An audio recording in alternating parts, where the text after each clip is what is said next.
और जी now welcome back. और इसी के साथ एक बार फिर खुशामदीद आपको कहते हैं।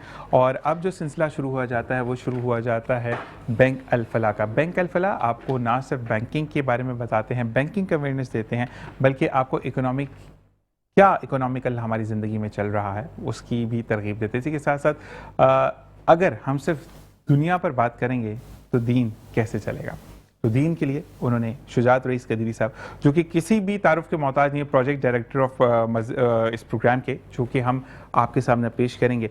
इसके प्रोजेक्ट डायरेक्टर हैं, मजहबी स्कॉलर हैं, मसरूफ़ और मशहूर व मारूफ नात के साथ साथ एक एकेडमी है जो कि आपको बताती है कि हम नात पे कहाँ शेर की गलती की, कहाँ लफ्ज़ की गलती की, कहाँ अलिफ कम किया और कहाँ पर हमें सीने से पढ़ना चाहिए और कहाँ पर ज़ुबान की नोक पर हमारे अल्फाज अदा हों।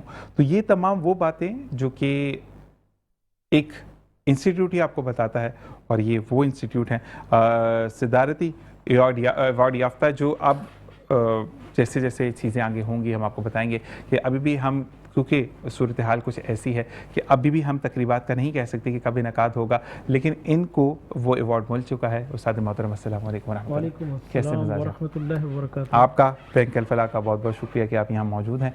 और हम क्योंकि सेशन में और लोग भी हैं, उनको इंट्रोड्यूस करवाते हुए आपकी तरफ आएंगे। नात से हम स्टार्ट करेंगे आपके कलाम से, फिर आगे की तरफ जाएंगे, क्योंकि जहाँ रहमत नबी करीम आका दो जहाँ सल्लल्लाहु अलैहि वसल्लम की बात होती है, वहाँ पर फिर फरिश्ते भी दुरूद व सलाम पढ़ते हैं।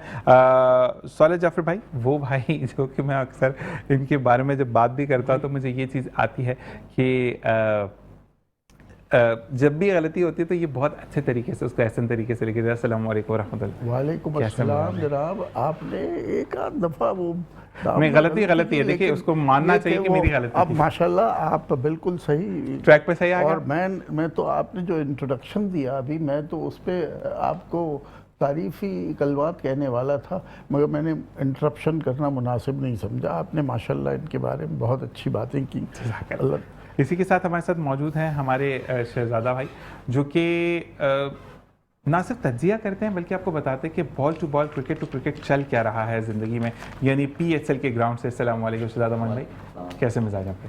अरे जी, इसी के साथ एहसानुल्लाह साहब हमारे साथ मौजूद है, जो अलहमजा रियल स्टेट के रूहे रमा हैं, और वो प्लॉट्स आपको देते हैं सस्ती कीमत पर। वो ये नहीं कहते कि प्लॉट बन जाए, मिल जाएगा तो घर बन जाएगा, बल्कि ये प्लॉट आपको देते हैं आसान एक साथ पर, और अगर आप इनको कुछ पेमेंट और करते हैं तो ये आपको घर भी तामीर करके देते हैं, जिसकी मेन जो वीडियोस आप इनकी टिकटॉक पर भी देखते हैं, छोटी स्नोबर्ड जो हैं वो भी बताती रहती हैं इनके बारे में, और ये खुद भी मौजूद होते हैं। और इस चीज़ की ज़मानत है कि जब आप गर्मी में खड़े होकर कीचड़ वाले कपड़ों के साथ वीडियो बनाते हैं तो पता चलता है कि आप लोगों के बीच में मौजूद है। अस्सलाम वालेकुम रहमतुल्लाह। मुझे वो बड़ी अच्छी लगी आपकी, and I love you for that, कि वाकई में आपका व्हाइट सूट गंदा हुआ था। मैं अक्सर लोगों को ये देखता हूँ कि व्हाइट सूट पहना गंदा क्यों नहीं हुआ, मेरा तो वैसे हाथ लगाने से भी गंदा हो जाता है, तो वो मतलब कीचड़ में भी खड़े तो गंदा नहीं हो, तो sir love you for that. और I am sorry for the previous, हमारा एक शो हुआ जो कि ये नहीं उसको पता नहीं क्या प्रॉब्लम्स आ गई, कुछ फाइल्स में प्रॉब्लम आई सर, उसके लिए हाथ जोड़कर माजरत कि नहीं, क्योंकि हमारी तरफ से गलती थी, मेरी जानब से, मेरी टीम की जानब से बहुत बहुत माजरत आपको, कोई मसला नहीं, क्योंकि आप अपने वक्त में से वक्त निकाल कर हमारे लिए आए और सब कुछ किया, सॉरी फॉर दैट। हम इसी के साथ साथ अब उस्ताद मोहतरम की तरफ चलेंगे और बैंक अल-फलाह के ताउन से आप ये तमाम सेशन देखेंगे। बिस्मिल्लाह रहमान रहीम। सल्लल्लाहु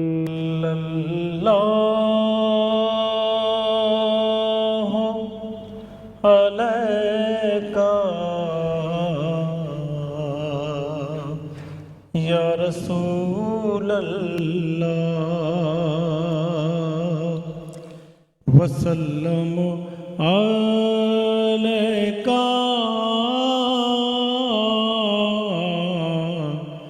या हबीब अल्लाह।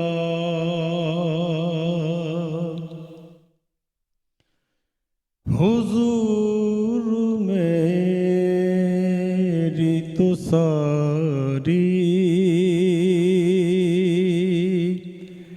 बहार आप से है, हुजूर मेरी तो सारी बहार आप से है। मैं बेक़रार बेकरार था मेरा करार आप से है हुजूर मेरी तो सारी बहार आप से है हुजूर मेरी तो सारी मेरी तो हस्ती ही क्या है मेरे गरीब नवाज मेरी तो हस्ती ही क्या है मेरे गरीब नवाज जो मिल रहा है मुझे सारा प्यार आप से है मैं बेकरार था मेरा करार आप से है हुजूर मेरी तो सारी कहाँ वो अर्ज़ मदीना कहाँ मेरी हस्ती कहाँ वो अर्ज़ मदीना कहाँ मेरी हस्ती ये हाज़री का शरफ बार बार आप से है और मैं बेकरार था मेरा करार आप से है हुजूर मेरी तो सारी बहार आप से है तो सारी बहार आपसे है और अल्लाह तबारक व तआला हमें आकाए दो जहां सल्लल्लाहु अलैहि वसल्लम के नक्शे कदम पर चलने की तौफीक अता फरमाए। सन भाई आपकी तरफ आते हैं, मुझे ये बताइएगा कि प्रोजेक्ट्स में अब क्या क्या जिद्दत है, क्योंकि हर तरफ महंगाई का एक रोना रोया जा रहा है कि महंगाई हो गई है और हर चीज़ को महंगा किया जा रहा है, इवन तो पेट्रोल को महंगा किया जा रहा है। तो क्या आपकी भी प्राइसेस हाइक करती है पेट्रोल के साथ, या वैसे मैंने देखा है कि हमजा जो स्टेट है वो अपने प्राइसेस पर फिक्स ही रहता है? देखें, जो कंस्ट्रक्शन कॉस्ट है वो तो हाई हो गई है ना। ठीक है। कल रात को ही मेरी बात हो रही थी, जो 40 रुपए का ब्लॉक था वो आज 50 रुपए का हो गया। ठीक है। मगर बेसिक बात क्या है कि देखो, मैं बार बार कहता हूँ कि मैं एक ग्रास रूट का आदमी हूँ ना, ग्राउंड लेवल का आदमी हूँ। मैं खुद फख्र से कहता हूँ, मैं खुद एक फुटपाथिया हूँ ना। गरीब जो आता है उसके बड़े ख्वाब हैं ना। मैंने इतना कुछ होने के बाद भी अपने प्रोजेक्ट्स के अंदर 1 रुपए का इजाफा नहीं किया। मैं आज भी 50,000 रुपए एडवांस पे 60 गज का प्लॉट दे रहा हूँ ना, ऑन ग्राउंड विद पोजीशन दे रहा हूँ। क्योंकि जिशान भाई होता यही है जो होता आ रहा है शहर कराची में। आप अगर नाम गिनना शुरू करेंगे, बड़े बड़े नाम हैं, बड़े बड़े ब्रांड्स हैं, मगर आज तक वो प्लॉट नहीं दे रहे ना। खाली लोगों से पैसे लेते हैं, बेचारे लोग 10-10 साल से खाली फाइल लेके घूम रहे हैं। प्लॉट कहाँ है वो पता नहीं है, देखा भी नहीं है। यहाँ पर तो मेरे पास जो आता है वो ऑन ग्राउंड अपना प्लॉट देखता है, ऐसा ही है, पसंद करता है अपना प्लॉट जो है, और चाहता है तो वो कल से अपना घर बना सकता है ना। मैं प्रमोट करता हूँ, मैं तो कभी, आपने मेरी किसी वीडियो में किसी जगह पर भी कोई एनिमेशन नहीं देखी होगी ना। हम तो बात करते हैं झोपड़े की, क्योंकि मेरा नज़रिया ये है, मेरा नारा ये है कि अपना झोपड़ा जो है वो किराए के घर से बेहतर बहुत है बेहतर है, सुभान अल्लाह। क्योंकि सर वो चीज़ें इन 5-6 सालों में मैंने देखी, एहसास किया कि लोग किस कदर परेशान है। किराया यूं आता है 1 महीना पास्ट हो जाता है ना। अगर मैं प्लॉट दे रहा हूँ 6,000 रुपये महीने पे, तो सर 6,000 रुपये नॉमिनल सी प्राइस है, लोग अफोर्ड कर सकते हैं ना, और कर रहे हैं। नहीं, और सर एक बात मैं सोनला भाई मैं ये कहूँगा कि फ़र्ज़ करें अगर आपका बच्चा इसेबल है, वो कहीं ट्यूशन पढ़ा सकता है कोई, तो 6,000 तो वो भी निकालेगा। बाप और माँ रोटी और घर की चीज़ें दूसरी पूरी करेंगे, बच्चे मिलकर घर बना लेंगे। ये भी एक वो वाली चीज़ कि 50,000 रुपये कमेटी निकली दे दी, 6,000 रुपये एक बच्चे ने कहा, 2 बच्चों ने मिलकर कहा कि हम इसकी जिम्मेदारी उठाते हैं, बाबा या मामा, कि हम इसको अदा करेंगे, तो वो भी सदका जारिया आपके लिए कि आप किसी को छत देते हैं। सर वो काम कर रहा हूँ, मुझे बखुदा नहीं पता था कि ये जो काम मैंने शुरू किया था ये कहाँ तक पहुँचेगा, कैसे ये पाए तकमील तक पहुँचेगा। माशाल्लाह लोगों ने सैकड़ों घर बना लिए ना, और हर घर, मेरा तो ईमान हो चुका है, मैं लोगों से कहता हूँ जो मेरे क्लाइंट्स आते हैं कि तुम झोपड़ा बनाने खड़े होगे, अल्लाह की ज़ात बैठी हुई है। सर 1, 2, 3 जगह पे नहीं, मेरा तो ईमान कामिल होता जा रहा है कि यार इंसान कोशिश करता है और घर बना के बाहर निकलता है ना। ऐसे ऐसे केस, मैं कोई आपसे गलत बयानी नहीं कर रहा, बस लोगों को थोड़ी हिम्मत देनी होती है, मोटिवेशन देनी होती है। जब इंसान कोशिश करता है तो कर गुजरता है। और जानता हूँ ऐसे भी बहुत सारे केसेस कि आज तक लोग किराए पे रह रहे हैं ना। अब वो इसी उसमें है कि यार जब सारी फैसिलिटीज आ जाएंगी, बिजली, गैस, पानी, सब आबादी हो जाएगी, फिर कोई ऐसी चीज मिल जाए ना, तो ये तो गलत फहमी है उनकी ना यार। नहीं, और दूसरी बात है कि मिल भी जाती है फिर वो हाई रेट पे मिलती है। रेट भी तो फिर आप देखो ना, रेट आपको इकोनॉमिकल 50,000 में क्या मिलता है? 50,000 तो लोग एडवांस लेते हैं, किसी का आप घर किराया लेने जाते हैं 50,000 तो वो लेते हैं पैसे। मुझे आपकी एक बात से बड़ी अच्छी बात ये याद आई, रमज़ान के पहले की बात है, मैं इसको फ्रंट जरूर करूंगा यहाँ पे, कि एक फैमिली थी, उसे किराए पे घर लिया। अच्छा देखिए, किसी का मिजाज कैसा है, मैं यहाँ पर बैठ के किसी के मिजाज दुरुस्त करने के लिए नहीं बैठा, मैं सिंपल, हम वो बात करते हैं, ये हमारे उस्ताद मोहतरम है कि हम बातें बताते हैं, अमल करना ना करना आपकी मर्जी है, मैं किसी के सर पर डंडा नहीं मार सकता। तो अंकल की डेथ हो गई तो उनके जो मालिक वो कहता भाई बॉडी यहाँ नहीं लेकर आना, मेरा नया घर है तो ये फजूल हरकतें यहाँ नहीं होंगी। तो वो बेबसी में उसने कहा कि रोड पर लगाएं, गाड़ियों का इतना, फिर गटर का पानी, फिर वो बेचारे ईदी तक ही रुके। वहीं से उन्होंने देखा, कब्रिस्तान लेकर गए, तो मकसद ये अपना 60 गज का भी होगा तो खुद मालिक होगा ना, किसी के पापा नहीं रोक सकते आपको। सर हर चीज से ना, यहाँ पर तो हमारे मकान कील ठोकने पे टोक देता है लोगों को। ऐसे ही है। और बेइज्जत इस तरह करते हैं, अब किराया लेने के बाद कि हक है बेइज्जत करना, मतलब हमने किराया पे दिया तो हक है हमारा बेइज्जत करना। तो सानुल्लाह भाई मैं इसको कुछ कंटिन्यू रखूंगा और इंशाल्लाह इसको मिलकर एक चीज करते हैं, ताकि हम भी दुनिया से जब जाए तो पीछे कुछ अच्छे काम करके जाए। इसी के साथ हम आते हैं, मैं एहसान साहब से एक छोटा सा अपनी मालूमात के लिए एक सवाल करना चाहता हूँ। वो जो आप प्लॉट दे रहे हैं, इजाज़त है? जी जी जी, मैं आपकी तरफ जो प्लॉट आप दे रहे हैं, तो क्या आपने वो ज़मीन एक्वायर की हुई है? देखिए पहले बेसिक बात क्या है, अलहमजा रियल एस्टेट एंड मार्केटिंग जो है ना, एक ऐसा इदारा है जो कानून को समझता है। मेरे पास लीगल टीम भी पूरी मौजूद है, कंस्ट्रक्शन की टीम भी पूरी मौजूद है। हम कहीं पे मार नहीं खा सकते ना मार खाते। वजह क्या है कि जो बिल्डर्स माफिया है ना सर, एक पूरी माफिया है, वो सिर्फ फाइल्स बेच रहे होते, एक एक प्लॉट 10-10 लोगों को बेच देते हैं।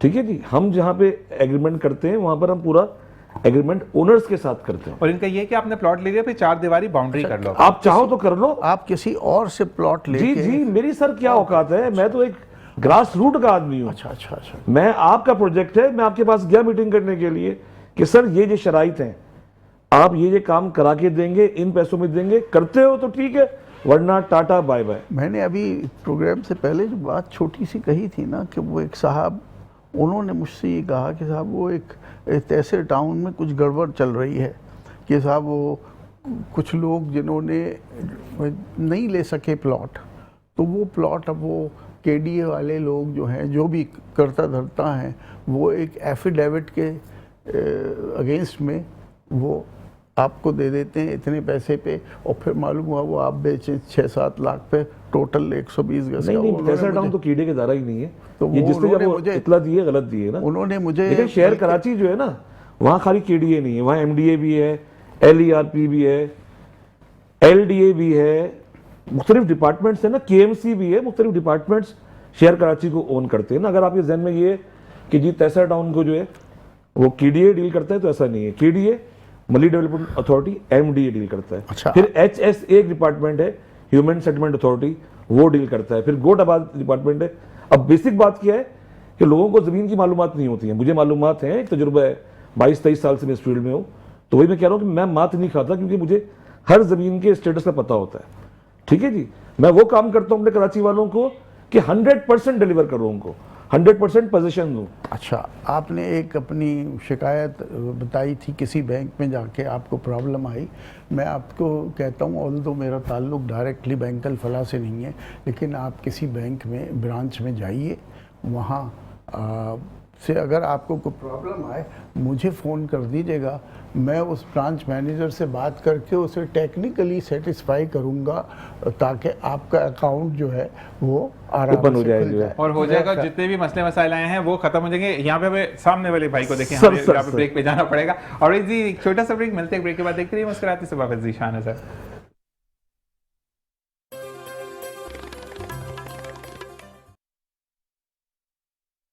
और इसी तरह वेलकम बैक। और इसी के साथ साथ हम वापस मौजूद हैं और अब जानेंगे कि PSL में क्या हो रहा है, पाकिस्तान सुपर लीग में।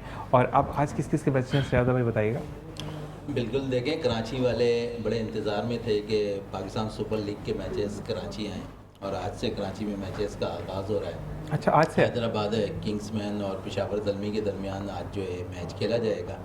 और अब तक अगर पाकिस्तान सुपर लीग की बात करूँ मैं कराची की, 2018 से लेकर 2025 तक जितने 75 मैचेस जो खेले गए हैं अब तक, तो उसमें हमने देखा है कि इस्लामाबाद यूनाइटेड की टीम बड़े फ़र्क के साथ यहाँ पर सबसे ज़्यादा मैच जीत चुकी है। ठीक है, उसके अलावा अगर बात करें 17 मैचेस उन्होंने जीते हैं। फिर कराची किंग्स ने 14 मैच जीते हैं। फिर क्वेटा की बात कर लें, मुल्तान की बात कर लें, तो यहाँ पर रेशू 11-11 मैचेस का इनका रहा है। लेकिन सबसे इम्पॉर्टेंट बात है यहाँ पर, क्योंकि 3 दफ़ा की चैम्पियन रही है लाहौर कलंदर्स की टीम, और नेशनल बैंक क्रिकेट स्टेडियम शायद उनके लिए खुशकिस्मत नहीं है और अब तक उन्होंने 10 मैचेस जीते हैं। लेकिन ओवरऑल आज जो मैच खेला जाएगा, शायकीन के बगैर मैच खेला जाएगा, थोड़ी सी मायूसी ज़रूर है, लेकिन भरपूर तौर पर दोनों टीमें इस ग्राउंड पे जब आज उतरेंगी, पेशावर ज़ल्मी और हैदराबाद किंग्समैन, तो हैदराबाद की बदकिस्मती रही है कि अब तक वो इस टूर्नामेंट में फ़तह को तरसते रहे हैं। आज देखते हैं कितना खुशकिस्मत रहती है उनकी टीम के आज के मैच में वो कामयाबी हासिल करे। दूसरी जानिब पेशावर ज़ल्मी है और बाबर आजम की क़यादत में वो खेल रहे हैं। अच्छे बैटर उनके पास मौजूद हैं, अच्छे ऑलराउंडर्स उनके पास मौजूद हैं और 2 मैचेस उन्होंने खेले हैं, एक बारिश की नज़रबा, एक में फ़तह हासिल की हुई है। तो आज बड़ा इंपॉर्टेंट मैच, ख़ासकर अगर देखें तो हैदराबाद किंग्समैन के लिए।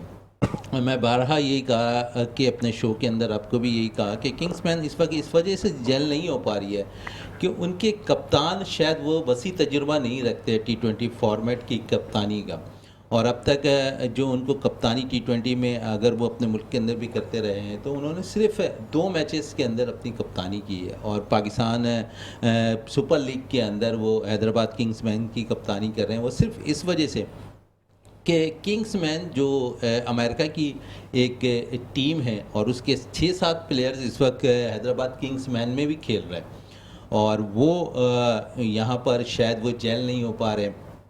और एहसान अली अगर मैं बात करूं तो बड़े अच्छे प्लेयर्स हैं, लेकिन वो जेल नहीं हो पा रही उनकी टीम।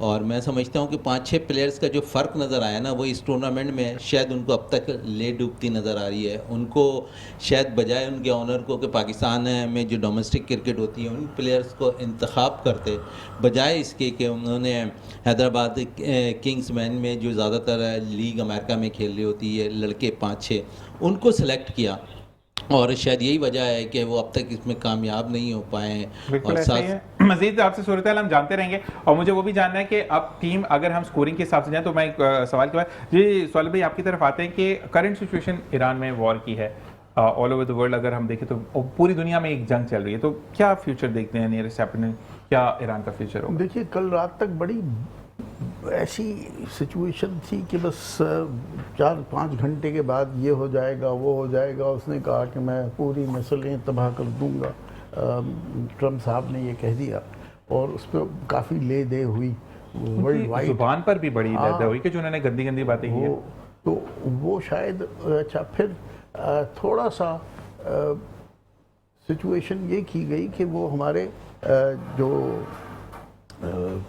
ईरान ने कुछ थोड़ी सी लचक दिखाई है अच्छा, इसके लिए चाइना में भी थोड़ा सा प्रेशर डाला है उनके ऊपर।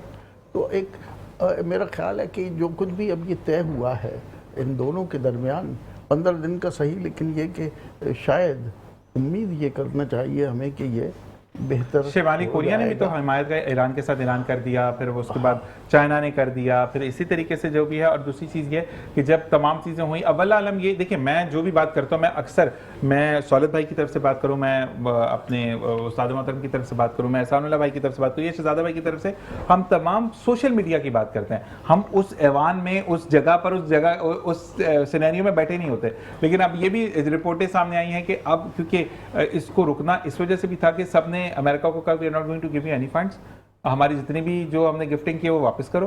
तो उस पर भी थोड़ी सी तशवीश का उसको इजहार हुआ, क्योंकि मसला ये है कि हर वक्त तो मुसलमान को नहीं मरना चाहिए ना। अभी कुछ रिपोर्टें आ रही हैं, ये कर दिया वो कर दिया, वो मैं आपसे बाद में शेयर करता हूँ, not for the programme but after the programme. तो मसला यही रहता है कि ज़िंदगी में हम चीज़ों को नहीं देखते। अच्छा, economical problem will be happen in Pakistan if we continue, तो हमारा वॉर का एंड हो जाता तो हम बिल्कुल स्टेबल हो जाएंगे।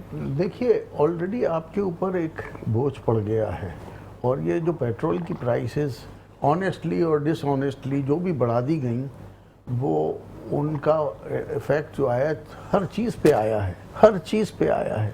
आप कुछ भी लेने जाएं, वो अब उस आदमी जो है वो कह देते साहब वॉर की वजह से ये, तो हर चीज़ पे ये आया है। और इसका असर जो है, कल देखिए PIA ने भी ऐलान किया है, उन्होंने अपनी कुछ फ़्लाइटें फॉर द टाइम बीइंग बिल्कुल ख़त्म कर दी हैं, उन्होंने कुछ रूट्स कैंसिल कर दिए। उन्होंने कहा कि जेट फ्यूल इतना महंगा हो गया है कि अब हम इकोनॉमिक कर लिए। लेकिन हमने जो ट्यूनिस की रिपोर्ट पढ़ी उसमें तो पाकिस्तानी आवाम को 129 रुपए पर लीटर के हिसाब से पेट्रोल दिया जाएगा। फिर ट्यूनिस से कहा, फिर जो जिनसे अपने पेट्रोल मंगवाया उन्होंने कहा कि ठीक है 480 वहाँ दे दो, 350 हमें दे दो, तो उस पर 100 रुपया कम हो गया। तो वो भी तो चीज़ें हमारी थी ना, वो तो शायद मैंने गलत पढ़ा हो सकता है, मैं गलत भी पढ़ जाता हूं। वो देखिए इफेक्ट पाकिस्तान उनकी इकोनॉमी पे पड़ चुका है इस पेट्रोल का, ये बड़ा लॉन्ग लास्टिंग इफेक्ट है।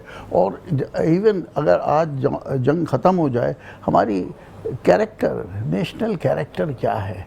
मैंने पिछले किसी प्रोग्राम में कहा था कि 5% बेईमान है, 95% ईमानदार लोग बिल्कुल हैं। और वो 5% जो है ना, वो डाउन द लाइन, देखिए सब्ज़ी मार्केट से, सब्ज़ी मंडी से वो आढ़ती जो है कमाता है, फिर वो नीचे आप ठेले वाले से क्या गुफ्तगू करोगे कि तू क्यों महंगा बेच रहा है? वो कहता है वहाँ से आ रहा है। अच्छा, बस वालों को ये है कि पेट्रोल महंगा मिल रहा है। हर चीज़ जो ट्रांसपोर्ट होती है, अगर आप कोई चीज़ आप सामान इधर से उधर करना चाहें तो वो आदमी भी आपसे पैसे लेगा ज़्यादा। तो ये सारा पेट्रोल की वजह से हुआ है। और मेरा ख्याल ये है कि ये जंग जो 15 दिन की सीज़ फायर के बाद, ये देखना होगा कि हमारी हुकूमत कितनी ईमानदारी से ये पेट्रोल की प्राइसेस रिवर्स करती है। 2-2 रुपए करके तो करेंगे इंशाल्लाह। वो जब हो जाएगी, लेकिन हमारे जो दूसरे लोग हैं ना, जिन्होंने कीमतें बढ़ा दी हैं, क्या आपने पाकिस्तान में देखा कि कीमतें कभी जो ऊपर गई हो नीचे आए? सॉरी भाई, मसला ये सही अदील भाई ने कहा, दिल भाई thank you for this question, कि पेट्रोल तो कम हो जाता है, लेकिन जो प्राइसेस किराए बढ़ गए, जो रेट्स बढ़ गए, वो कभी कम नहीं होंगे। बिल्कुल। तो फिर वो कैसे सही होगा? उसके लिए ऊपर बड़ी ईमानदार लोग जो उसको सुपरवाइज करें, मेंटेन करें। हर आदमी साहब बना हुआ है, वो दफ्तर आते हैं, अपने चाय पीते हैं, बॉसिंग करते हैं, काम नहीं होता। कराची में क्या हो रहा है देखिए, कराची खुदा हुआ है, और आप जिधर से जाएं, आप मोटरसाइकिल पे सफ़र करें, रिक्शे पे करें, गाड़ी पे करें, आप उछलते हुए जाते हैं, आपका खाना हजम हो जाता है। ये बस एक एडवांटेज है कि वो हम कराची शहर में। अच्छा जी, एक और क्वेश्चन है कि do our message have the courage and patriotism to face the fallout of this war? आपने ये देखा है कि 1,40,00,000 लोग ईरानियों ने जब ये देखा हाँ, कि जनाब अली वो जिस जगह पे इन्होंने कहा था कि हम आपका सारा स्ट्रक्चर तबाह कर देंगे, वहाँ वो लोग परचम लेके अपने खड़े हो गए और उन्होंने कहा आ जाओ हमें तबाह करो। ये एक पैट्रियोटिज़म है जो हमें याद दिलाता है 1965 में जब हिंदुस्तान ने क्रॉस करने की कोशिश की थी, तो उस वक्त हमारे जज्बे कुछ थे, तो लेट गए थे उसके सामने, उन्हें BRB नहर क्रॉस नहीं करने दी थी। तो ये जज्बा इन्होंने दिखाया, और अगर ये जज्बा हम में अब तक बाकी है तो ये मुश्किल आहिस्ता आहिस्ता कम हो जाएगी। लेकिन मुझे यकीन नहीं आता कि शायद हम एक अल्लाह करे कि कुछ क़यादत को हमारी होश आ जाए और वो चीज़ों को ठीक तरीके से लेना शुरू करें। देखिए, जिन लोगों के हाथ में इंतज़ाम है, जिन लोगों के हाथ में इंतज़ाम है, उन्हें बड़ी सिंसियर एफर्ट्स करनी पड़ेंगी। वो जाता है आदमी, रेट्स पूछता है और पैसे लेके वापस चला जाता है, रेट्स वैसे की वैसे ही रहते हैं। तो हर आदमी सिर्फ यहाँ पैसा बनाने के चक्कर में वहाँ की उसे कोई फिक्र ही नहीं है। बिल्कुल, इसी बारे में मैं एहसानुल्लाह भाई आपकी तरफ आऊँगा कि जब आप कहते हैं कि ज़िंदगी का विजन जो है वो आपका अल्लाह के लिए होता है, यानी अल्लाह को खुश करना, मखलूक की भलाई करना और फिर आखिरत में अपना जो है वो अल्लाह ताला से इनाम लेना, तो वो चीज़ मैंने आपकी पोस्ट में भी देखी, चीज़ों में भी देखी। तो मुझे ये बताएं कि अब जो लोग आते हैं उनका क्राइटेरिया कुछ, मैं किसी बिल्डर का बुरा नहीं बोलूँगा, लेकिन ये होना चाहिए, इतनी कमाई होनी चाहिए, इतना तुम्हारे पास बैंक बैलेंस होना चाहिए। तो बैंक बैलेंस है तो फिर 50-6 हज़ार रुपये महीने पे क्यों प्लॉट लेगा? तो आपका भी कुछ ऐसा है? नहीं, ऐसा कुछ भी नहीं है। ये ज़रूर कि गरीब होना ज़रूरी है ना। ये तो बात ये है कि सर दुनिया काम करती है इन्वेस्टर्स के लिए, मैंने कभी इन्वेस्टर्स को आवाज़ ही नहीं दी। क्या बात? दुनिया जानती है कि इन्वेस्टर्स कोई आते हैं तो मैं उनको शायद वेलकम भी नहीं करता ना। अलबत्ता वो इतवार के दिन ही एक माँ आई मेरे पास, सर ऑफिस आई मेरे, उसको अपनी फाइल लेने आई थी ना। फाइल मतलब प्लॉट उसने बुक कर लिया था, अपनी फाइल जो होती वो लेने आई थी पिक करने। तो उसने मेरी टीम से जिद की कि मैं अपने बेटे के हाथ से फाइल लेना चाहती हूँ आपसे। माशाल्लाह सर, कैन यू इमेजिन, वो आई ऑफिस मुझसे मिलने। कितनी सारी माएँ मिल गई इस काम के थ्रू, कितने सारे भाई मिल गए, कितने सारी बहनें मिल गई। मेरा आधा स्टाफ मेरे क्लाइंट्स हैं, कोई मार्केट से हायर नहीं किए हुए, मैंने मेरे क्लाइंट्स ही मेरे बाजू बन गए, मेरा सहारा बन गए। मजाक तो नहीं है ना। जो इज्जत सब अल्लाह के हाथ में है ना। अल्लाह ही, मैं अल्लाह की रजा के लिए शायद काम नहीं कर रहा, बस इंसान के लिए कर रहा हूँ कि यार बात यह है कि बिजली का बिल ना पे करने पे, गैस का बिल, किराया 2 महीने का लेट हो गया था। मैं उस वक्त छोटा था मगर मुझे वो मंजर याद है ना कि मालिक मकान ने बिजली, गैस, पानी काट दिया था ना। वो तकलीफ याद है ना।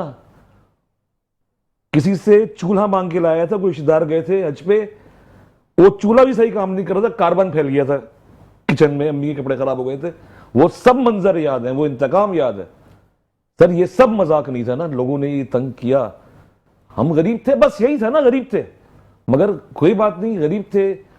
अपना झोपड़ा होता ना तो शायद ये मेरा पानी नहीं काटता, कोई बिजली नहीं काटता, कोई गैस नहीं काटता। अपना झोपड़ा होता तो शायद ये सब कुछ नहीं। मैं लेकिन इहसानुल्लाह भाई यहाँ पे कहूँगा कि आपका माशाल्लाह अब एक नाम है, मार्केट में लोग आपको आपके नाम से जानते हैं, लेकिन आप अभी भी अपने आप को वहीं सोचते हैं कि मैं इनके साथ ज़मीन पे बैठने वाला हूँ। मैं वही कहता हूँ ना, अक्सर मैंने रमज़ान में भी कहा कि आप AC वाली गाड़ी में से रेट का तयन कैसे करेंगे कि यहाँ पे 50 रुपये मिल रहा है तो वहाँ 200 रुपये मिल रहा है। आप लोगों के बीच में खड़े होते हैं, जाकर उनके मसले मसाइल पूछते हैं, फिर उनसे, अब जैसे मैं विद सॉरी अगर पता नहीं करना चाहिए नहीं करें आपको, लेकिन सुनोबर जो हमारी बहन है उनको सब ने कितना ट्रोल किया, वहां पर भी आपने उनके लिए कितना स्टैंड लिया। तो सुनोबर आज भी अक्सर अपने वीडियो में कहती हैं कि एहसानुल्लाह भाई हैं और उनके साथ साथ मौजूद हैं। तो आप किसी के कद पर, किसी की औलाद पर बात करते हैं, लोग तो यहाँ तक नहीं छोड़ते जो अल्लाह के हाथ में, हमारे हाथ में भी नहीं।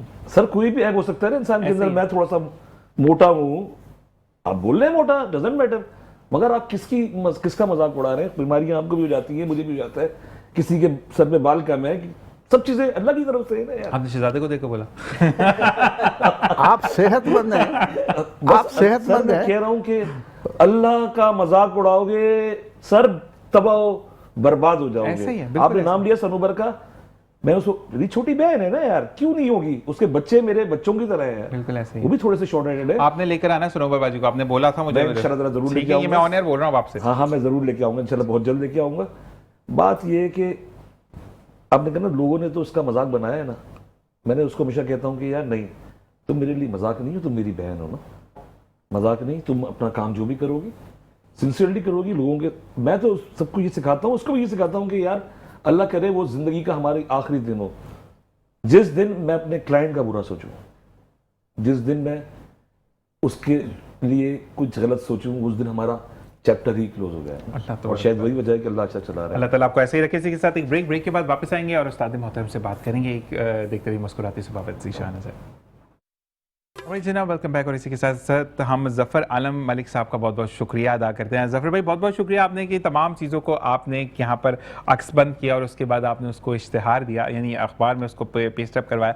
बहुत बहुत शुक्रिया आपका और आपके भी हम मुंतज़र रहेंगे क्योंकि आप भी अपने इलाके मॉडल कॉलोनी के वाहिद वो शहरी हैं, यानी रहने वाले इलाके वाले हैं कि जो वाकई में कहता है कि अगर सामने वाली कॉलोनी में ये हो रहा है तो मेरे वाली कॉलोनी में क्यों नहीं हो रहा, अगर सामने लाइट प्रॉपर है तो मेरे इलाके में लाइट प्रॉपर क्यों नहीं है, अगर वहां पर स्नैचिंग नहीं है तो मेरे इलाके में क्यों स्नैचिंग है। तो ज़फ़र आलम मलिक आपके हम मुंतज़र रहेंगे। उस्ताद मोहतरम आपकी तरफ आते हैं, मुझे ये बताइएगा कि अब जो मौजूदा जितनी भी सूरत हाल है असल में शायद हम इसको नफ्सा नफसी का भी आलम कह लेंगे कि पहले भी आप लोगों ने भी जंग देखी होगी और तमाम चीज़ें अच्छा जंग को एक साइड पे रखते हैं, जंग तो खैर कभी कभी आती है ना, बुरे हालात कभी भी आ जाते हैं, कभी खाना नहीं है, कभी गैस नहीं है, तो ये चीज़ें आपने भी देखी होंगी। लेकिन उस वक्त दिल बड़े खुले होते थे। अगर आप छोटे हैं तो आपको घर वाले कहते थे कि जाओ पड़ोस से पता करके उनके घर में रोटी बनी है नहीं, वरना इनको ये दे के रहा जो ये वाली रोटियां दे कर। आजकल दिल छोटे क्यों गए? बिस्मिल्लाहिर्रहमानिर्रहीम इन्नल्लाह व मलाइकतहु युसल्लूना अलन नबी या अय्युहल्लज़ीना आमनू सल्लु अलैहि व सल्लिमू तस्लीमा अल्लाहुम्मा सल्लि अला सय्यिदिना मौलाना मुहम्मदिन बेअदद कुल्लि शैइन मालूम मिल्लक रब्बि अरनी बेजमालिका या रसूलल्लाह या रसूलल्लाह या रसूलल्लाह सल्लल्लाहु अलैहि वसल्लम। मैं बैंक अल्फला का इंतहाई तहे दिल से शुक्रगुजार हूँ कि उन्होंने ये प्रोग्राम स्पॉन्सर करने का इरादा किया और उसको कंप्लीट भी किया। अल्लाह ताला उनके दिन दोगुनी रात चौगुनी तरक्की अता फरमाए। और जो मुसलसल चल रहा है माशाल्लाह, मुसलसल चल रहा है, ये 1 साल का पूरा कॉन्ट्रैक्ट माशाल्लाह इंशाअल्लाह ताला बैंक अल्फला आके इस साल भी इंशाअल्लाह देगा। इंशाअल्लाह उनकी नीयत ऐसी है, साबित नीयत है, इसी हवाले से उनके प्रॉफिट में भी दूसरे बैंकों के बनिस्बत बहुत बड़ा टारगेट और फैसिलिटीज वो वाकई में दूसरे बैंकों से बहुत बेस्ट दे रहे हैं अपने कस्टमर्स को। अला बिज़िक्रिल्लाह तत्मा औज़ु बिल्लाहि मिनश शैतानिर रजीम बिस्मिल्लाहिर रहमानिर रहीम अला बिज़िक्रिल्लाह तत्मइन्नुल कुलूब। आगाह हो जाओ, इत्मीनान क़ल्ब जो है अल्लाह के जिक्र से है, सुभान अल्लाह, किसी चीज़ से नहीं है। आज अमेरिका दुनिया में धावे बोल रहा है, ये तो वो अमेरिका था जो इस इंसानियत का दर्स देता था, अमन का दर्स देता था। आज उसको क्या हो गया है? और मैं आज अमेरिकन सदर को मज़हब इस्लाम कबूल करने की दावत देता हूँ कि अगर वो इस्लाम को कबूल कर लेंगे तो उनको रात को नींद भी अच्छी आएगी और दुनिया में अमन भी कायम होगा, अगर वो अमन के दाई हैं तो। ऐसे ही है, ठीक है। अगर अमन के दाई नहीं है तो वो झूठा दावा करते हैं। जो लोग उन्होंने जंगों में आम लोगों को मारा है, स्कूल के बच्चों को मारा है और यूनिवर्सिटियों पे हमले किए हैं, किसी भी जगह देखें इंसान, मैं मुसलमान की बात नहीं कर रहा, इंसानियत की बात कर रहा हूँ। इंसानियत के लिए सबसे ज़्यादा वर्क जो है मुसलमानों ने किया है और हमारे आका अहमद मुश्तबा मोहम्मद मुस्तफ़ा सल्लल्लाहु अलैहि वसल्लम से बड़ा कोई भी नहीं है इंसानियत का लंबरदार। जिसको फॉलो करना है उनको फॉलो करें। तो मैं जो प्रेसिडेंट ऑफ अमेरिका जो हैं उनको इस्लाम की दावत दूंगा। अगर उन्हें इस्लाम कबूल कर लिया तो उसी दिन से उनको अमन, सुकून और रात की नींद बड़े अच्छी तरीके से आएगी। और नेतन्याहू को भी दावत देता हूँ कि इस्लाम में दाखिल हो जाए। अगर वो इस्लाम में दाखिल हो जाएगा तो ये नफ्सा नफ्सी ख़त्म हो जाएगी उसकी भी। और दूसरी ये कि एक इंसान को तकलीफ़ देना सबसे बड़ा गुनाह है। अल्लाह रब्बुल आलमीन फरमाता है कि मेरी मखलूक को कोई तकलीफ़ देता है तो मैं उससे मुंह फेर लेता हूँ। तो ये जो इनका मज़हब है वो तो इस्लाम के करीब है। ईसाइयत इस्लाम, ये यहूदी हैं, नहीं यहूदी अलग है, ये क्रिश्चियंस नहीं है ना। असल प्रेसिडेंट ऑफ अमेरिका जो वो क्रिश्चियन है जो कि नेतन्याहू की, वही कर रहा हूँ, नेतन्याहू की मैं आ रहा हूँ ना, मैं प्रेसिडेंट ऑफ अमेरिका की बात कर रहा हूँ ना, वो ईसाई है ना। देखिए हुजूर अलैहिस्सलाम शाम को एक काफिला गया था सफ़र के लिए, जाते थे ना काफिले कारोबार करने के लिए, तो हज़रत अबू तालिब रज़ी अल्लाह ताला अन्हु के साथ था। तो काफिला कहीं रुका, ठहराव किया, तो वहाँ पर जो थे ईसाई मज़हब के जो वो थे दाई थे वो वहाँ रहते थे। ठीक है, वहाँ उन्होंने इनको देखा तो इनको कहा कि हम आपकी दावत करते हैं, आप काफिले के लोग हैं। इससे पहले उन्होंने दावत नहीं करी कभी भी। दावत जब करी तो पेड़ के साए में सब बैठे हुए थे। तो उसने एक जायज़ा लिया। जब जायज़ा लेने के बाद उसने देखा कि जिसके लिए मैं दावत कर रहा हूँ वो तो है नहीं। तो कहा कि आपका कोई और साथी भी रह गया है? तो उन्होंने कहा नहीं, हमारे सब कहने सोचो, थोड़ा सा सोच के मुझे बताओ, जवाब दो। उन्होंने कहा हाँ, मेरा भतीजा है और मेरा बेटा है, वो ऊँट को चराने गया है कहीं। कहा कि उसके वजह से तो मैंने ये दावत की, उसको बुलाओ पहले। तो सब लोग साया में बैठ चुके थे। तो हुजूर सल्लल्लाहु अलैहि वसल्लम तशरीफ़ लाए, छोटी उम्र थी आपकी। जब तशरीफ़ लाए तो जगह कहीं भी नहीं थी साया की, तो आप धूप में ही बैठ गए। तो फ़ौरन आपके ऊपर एक दरख्त आया, उसने साया कर दिया। सुभान अल्लाह। ठीक है, तो अल्लाह ताला ने उनको दिखाया ना एक करिश्मा। अल्लाह जो दिखाता है वो करिश्मा होता है, और नबी जो दिखाता है वो मौजज़ा होता है, और जो वली होता है वो करामत होती है। वली के जरिए करामत सरजद होती है, इरादतन नहीं करते।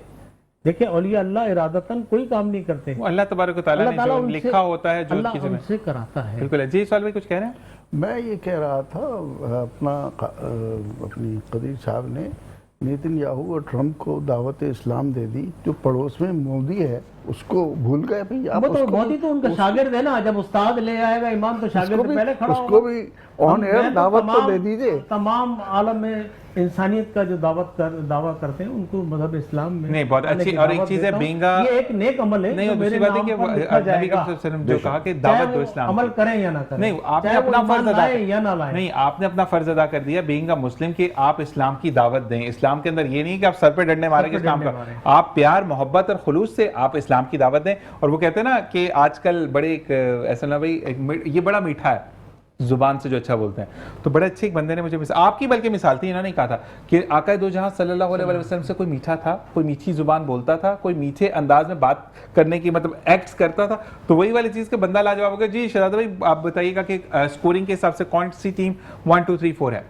देखें इस वक्त जो है मुल्तान सुल्तान की टीम 5 में 4 मैचेस जीतकर पॉइंट्स टेबल पर सबसे ऊपर है। और जिस तरह मुल्तान अब कारकर्दगी दिखा रही है तो ऐसा लगता है कि मुल्तान इस दफ़ा बड़े अच्छे अंदाज में आई है। और ख़ासकर मैं बात करूं इसमें मुल्तान सुल्तान के लिए शान मसूद के हवाले से, और शान को शायद T20 फॉर्मेट का प्लेयर नहीं माना जाता, लेकिन अब तक शान ने इस टूर्नामेंट में बड़ी ज़बरदस्त कारकर्दगी दिखाई है। टॉप 5 के अंदर बैटर्स में मौजूद हैं। फिर आपने बात की पॉइंट्स टेबल पर, और जिस तरह मुल्तान मौजूद है, इसी तरह कराची किंग्स जो है दूसरे नंबर पर मौजूद है। फिर लाहौर कलंदर से, कोटा ग्लेडिएटर से, पेशावर ज़ल्मी है। तो यहाँ पर लेकिन आज अगर हैदराबाद हारती है तो ये टूर्नामेंट से आउट होगी या आगे? नहीं, अभी देखें टूर्नामेंट से आउट होने का सिलसिला कम से कम नज़र नहीं आ रहा हैदराबाद का। हैदराबाद ने कोई मैच जीता है? नहीं, अब तक तीनों मैचेस, 2 टीमें इस दफ़ा इजाफा हुई हैं और दोनों ने अब तक कोई भी मैच नहीं जीता। पिंडीज की टीम इसमें शामिल हुई सुपर लीग के अंदर, वो भी अब तक कोई फतह नहीं हासिल कर सकी है। इसी तरह हैदराबाद किंग्समैन की भी टीम फतह हासिल नहीं कर सकी है। लेकिन जो खुशकिस्मत टीम है ना ये नेशनल बैंक, क्योंकि अब 8 से 28 तारीख तक जो है मेज़बानी करेगा पाकिस्तान सुपर लीग सीज़न 11 की। और अब यहाँ पर जो मैचेस जी नेशनल बैंक स्टेडियम कराची में जो है मेज़बानी कर रहा है ये अब, और इस पे अब जो मैचेस होने हैं उस पे अब मैं कह सकता हूँ खुशकिस्मत टीम तो इस्लामाबाद है जो सबसे ज़्यादा मैच इस विकेट पर जीत चुकी है। और यहाँ पर जो है अब किस किस्म की कारकर्दगी वो दिखाती है। लेकिन बदकिस्मत टीम इस वक्त अगर मैं कहूँ ना तो लाहौर कलंदर्स है national bank cricket stadium Karachi के हवाले से, और अब तक उसने सिर्फ 10 मैचेस इस ग्राउंड पर जीते हैं। तो आज प्लेयर्स के हवाले से भी बड़ा इंपॉर्टेंट रहेगा, क्योंकि हैदराबाद किंग्स के जितने प्लेयर्स हैं 5 से 6 प्लेयर्स, उन्होंने अपनी जो ग्रास रूट लेवल की क्रिकेट है ना वो नेशनल बैंक क्रिकेट स्टेडियम और कराची से शुरू किया। और आज 5-6 ऐसे प्लेयर्स हैं जो कराची को बिलोंग करते हैं और वो यहीं से ताल्लुक़ रखते हैं, यहीं से उन्होंने अपनी क्रिकेट शुरू की। और आज उनका देखना है कि वो किस किस्म की कारकर्दगी दिखाते हैं। साइम की बड़ी इंपॉर्टेंट है कि आज साइम क्या रोल अदा करते हैं, साद खान क्या, एहसान अली क्या रोल अदा करते हैं, शजीद किस तरह खेलते हैं। बहुत से ऐसे प्लेयर, और मैं 2-3 दफ़ा ये कह चुका कि बहुत से डोमेस्टिक प्लेयर को मौका नहीं मिल रहा। तो अब मुख्तलिफ फ्रेंचाइज ने उन प्लेयर्स को पिक कर लिया है जिन पर हम हमेशा बात करते थे। मैं मुश्ताक करोड़ों की हमेशा बात करता था, अब मुश्ताक करोड़ भी पाकिस्तान सुपर लीग सीज़न 11 में शामिल हो गए। तो यकीनन अब बेहतरी आ रही है पाकिस्तान सुपर लीग में, और वो डोमेस्टिक के प्लेयर जो परफॉर्म करते थे अब पिक करते नज़र आ रहे हैं फ्रेंचाइज। बहुत बहुत शुक्रिया। इसी के साथ आपसे अब पूछते हैं ऐसा भाई, मतलब स्टेट की हम बातें अब करते रहेंगे क्योंकि आपको शो पे हमने बुलाया।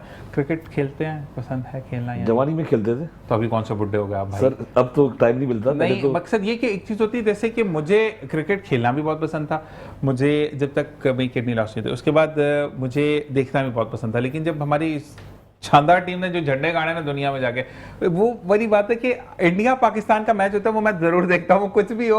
वो कहते हैं ना रोड के किनारे पे भी खड़े होकर मैं देखूंगा, लेकिन ऑल दो इतना इंटरेस्ट नहीं रहा। तो आपका है ऐसा? जी जी इंटरेस्ट है, मगर हमेशा मैं क्रिटिसाइज नहीं करता। मेरी आदत है कि मैं मोटिवेशन में जाता हूँ, ठीक है ना? क्योंकि जो प्लेयर खेल रहा होता है ना, जो ग्राउंड के अंदर है, हम तो टीवी देख के बता रहे होते हैं शॉट ये नहीं मारा, ये मार देना चाहिए था उसको, मगर वो इंटरनेशनल प्लेयर खेल रहा है, ही नोज मच बेटर, मगर गलतियां हो जाती हैं इंसान से। बिल्कुल ऐसे ही है। और अच्छा, अल हमजा रियल स्टेट से मैं बात कर रहा हूँ, मैं एहसानुल्लाह भाई से बात नहीं कर रहा। मैं हमजा रियल स्टेट को अगर कोई ज्वाइन करना चाहता है इसलिए कि वो अपना रोजगार भी शुरू कर सके, तो वो ज्वाइन करने का क्या तरीका होगा? देखिए आप, मैं अपने नंबर्स दे दूंगा, आप मेरे नंबर चला दीजिएगा। और बात ये है कि सहारा बनने में क्या जा रहा है ना, ऐसे ही है। और एक दूसरे का, मैं तो फिर कहता हूँ बार बार कि मैं तो काम ही अपने जैसों के लिए कर रहा हूँ ना, ऐसे ही है। जो मुझ जैसे लोग थे उनकी हेल्प आउट करने के लिए कर रहा हूँ। बहुत सारे लोग सोशल मीडिया पे फालतू वीडियोस बना रहे होते हैं, यूट्यूब पे जस्ट फॉर नथिंग वीडियोस होती हैं, अगर वो उसको पॉजिटिव इस्तेमाल कर लेंगे तो 2 पैसे वो कमा लेंगे, अपने घर वालों, अपने माँ बाप, अपने बच्चों के काम आ जाएंगे। सुभान अल्लाह। तो उन सबको मैं दावत देता हूँ कि आओ मेरे साथ हिस्सा बनो मेरा। अब इसको शाम हम भाई आप जोड़ेंगे। मुझे 2 मिनट और मेरा मैसेज कंप्लीट नहीं हुआ था, आपने अच्छा। इंटरप्शन करके। मुझे सिर्फ 1 मिनट में आपको सम करना होगा क्योंकि मेरे पास टाइम खत्म हो चुका कितने? है। 1 मिनट रह गया सर। हाँ 1 मिनट में, लेकिन आपने मुझे कंप्लीट नहीं करने दिया जी, था, जी, बोलें। आप डाइवर्ट करके उधर चले जी गए। जी जी बोले। देखिए अमन का पैगाम जो होता है ना, वो इस्लाम ने दिया है सबसे पहले। हुजूर अलैहिस्सलाम ने अमन का दर्स दिया है, ठीक है। और अखलाक का, अखलाक की 360 सिफातें, ठीक है ना। अगर आपका अखलाक अच्छा है ना तो आप सबसे अच्छे इंसान हैं। बेशक। आप अगर मुझसे प्यार से बात करेंगे तो मैं आपका, मेरा दिल चाहेगा मैं आपसे दोबारा बात करूं। जब आप प्यार से बात नहीं करेंगे, अखलाक आपका अच्छा नहीं होगा, तो आपसे मैं दोबारा गुफ्तगू करने का ख्याल भी नहीं करूँगा। तो हमारे प्यारे नबी सल्लल्लाहु अलैहि वसल्लम ने दर्स दिया है अखलाक हसना का। आप अपने दिल में अपने अखलाक के हसना पैदा करें, इससे आपके लिए, आपके आने वाली नस्लों के लिए फ़वाइद पैदा होंगे। तो नेतन्याहू या जो ट्रम्प साहब हैं, उनको अमन दर्स में कोशिश करूँगा को इस्लाम का जो और जी यहीं पर बहुत बहुत शुक्रिया आपका, आपके दर्स का। और यही वाली चीज़ की सिर्फ और सिर्फ यहाँ पर कदीरी साहब ने बीइंग अ मुस्लिम अपना पार्ट अदा कर दिया। अब उनकी मर्जी, वो जो करते हो करे। आपका बहुत शुक्रिया सर, आपका बहुत शुक्रिया, आपका बहुत शुक्रिया सर भाई, आपका बहुत बहुत शुक्रिया। और इसी के साथ फहद तारिक रिलेशनशिप मैनेजर हैं जो कि हबीब बैंक लिमिटेड में है। आपको भी हम दावत देते हैं कि आप शो पर ज़रूर आएँ और फिर हम बात करेंगे कि किस तरीके से चीज़ों को एक्सेप्ट किया जाता है, कैसे रिजेक्ट किया जाता है, क्या क्या फॉर्मेट्स होते हैं, वो भी हम बात करेंगे।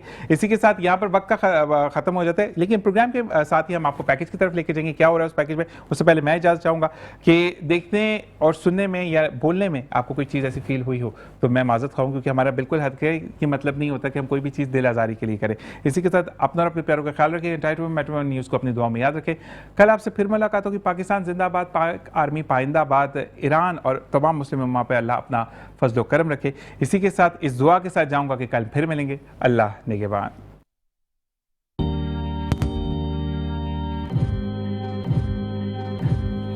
कराची के निजी हॉल में AI के हवाले से तकरीब का इनकाद किया गया, जिसमें नहायत ही दिलचस्प और मालूमाती प्रोग्राम मुनक़िद हुए, जिसमें तलबा को आर्टिफिशियल इंटेलिजेंस यानी AI के बारे में आगाही दी गई। इस सेशन में बच्चों को बताया गया कि AI क्या है, कैसे काम करता है और हमारी रोज़मर्रा ज़िंदगी में इसका क्या किरदार है।